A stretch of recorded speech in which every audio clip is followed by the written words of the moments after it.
Fire from the sky, December 16, 1960. Only a few days before Christmas, two commercial airliners collide in the sky above New York City.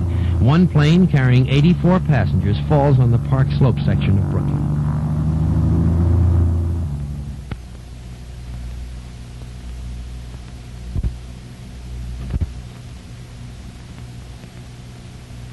Fire Commissioner Edward Cavanaugh reports what happened from the scene of the accident. This plane was flying from west to east. In other words, it was coming from the river up Sterling Place at about rooftop level. One witness I talked to said it was flying straight just above the roofs, just missed the steeple there of St. Augustine's Church and School. And as it got to this point, just at 7th Avenue, it would seem that probably the fourth wing, the left wing, probably hit the top of this garage here, and that was the end. When it hit that garage, it then went down straight, and the wreckage went into the church, into the street, and into the surrounding buildings. But I imagine that was about the first contact with the ground, the top of that garage. The Pillar of Fire Church. Yes, isn't that ironically named? It was the worst disaster in commercial aviation history. The fire department responded immediately. In fact, they arrived so quickly they didn't know what had happened. The neighborhood was in chaos. Many thought that nearby St. Augustine's School, where 1,700 children were attending classes, had been bombed. It was only after the plane's tail section bearing the word United had been discovered that those present could begin to guess what had occurred. Before it was over, 5 alarms were sounded. The entire operation required 31 engine companies, 6 ladder and 3 rescue companies, as well as 4 special units.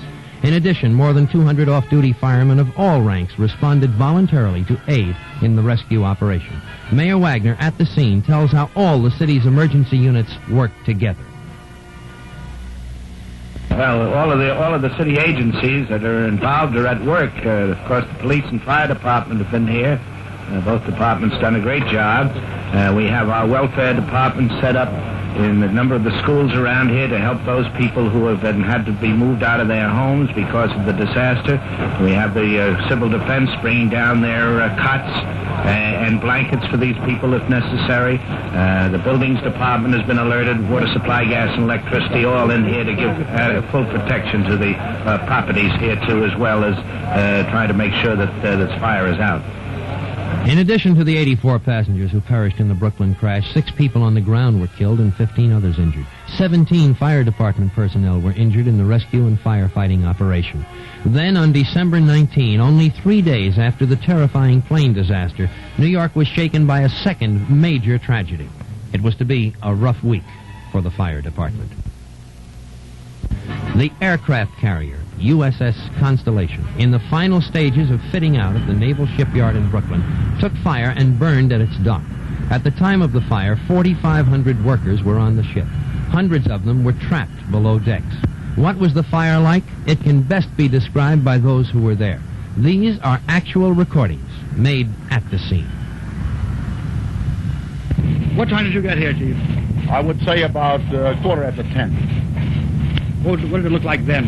Well, there was a mass of flame coming out of the ship, as you can see, where it was all scorched in the midships. A big mass of flame was coming out. Many men were, I would say about 1,000 men were standing on the rear, the bow of the ship. We had to take a lot of those off. The derricks helped to take some of them off. We got a lot of trapped men out of the side portholes, and were operating throughout the ship, stretching lines and getting these men off. We put the main body of fire out without too much trouble because it's a large area we could move in. But when they got into the decks, between the flight deck and the ceiling of the lower hold, there are bulkheads where the steel plates were red hot. We would come in and hit it with our hose lines, and the scalding steam would drive the men back. Then they would have to try again and again until they cooled it enough to get close to the plates. Then they found that the doors were buckled with the heat and they couldn't come through. So then we had to use acetylene torches to cut holes through and make our way that way, which is a very slow process. What have you been doing? You've been tying up bodies. Tying up bodies to carry up. First we had to search them out and find them, and then carry them over to the hatch. Once we got them over to the hatch, we had to tie them, and then they had to heist them up to 6 hatches. With rope? With rope. Up with rope? Were any of them alive? One was alive that we got, and they must have taken him to the hospital. I understand you found one near a ladder? One was right on the ladder. His arm hanging through the ladder, like his always. Men burned or No, just asphyxiated.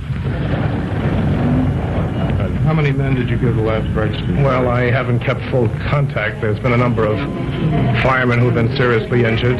They're not all here, but the ones that came in I've seen. And there's been, God rest them, a few dead men that were brought in I gave the last rites to. Many of the firemen who responded to the Constellation fire had just been relieved from duty at the air collision disaster. Many, in fact, were still at the scene handling cleanup operations when they were hurriedly transferred to the Brooklyn Navy Yard. To understand the gigantic task they now faced, you must grasp the Constellation size. It is one of the largest ships ever built, as high as a 22-story building and approximately 5 city blocks long. To extinguish the inferno which raged below the carrier's steel decks, the department dispatched 35 engine companies, 5 ladder companies, 6 squads and 4 rescue companies, as well as 4 fireboats and 10 special units. In addition, men representing 30 companies were rushed from the fire college to help. 50 construction workers on the carrier died in this fire. 336 others were injured. In the firefighting and rescue operation, 40 firemen sustained personal injury. But firemen know the hazards of their occupation, and if they forget, they are soon reminded.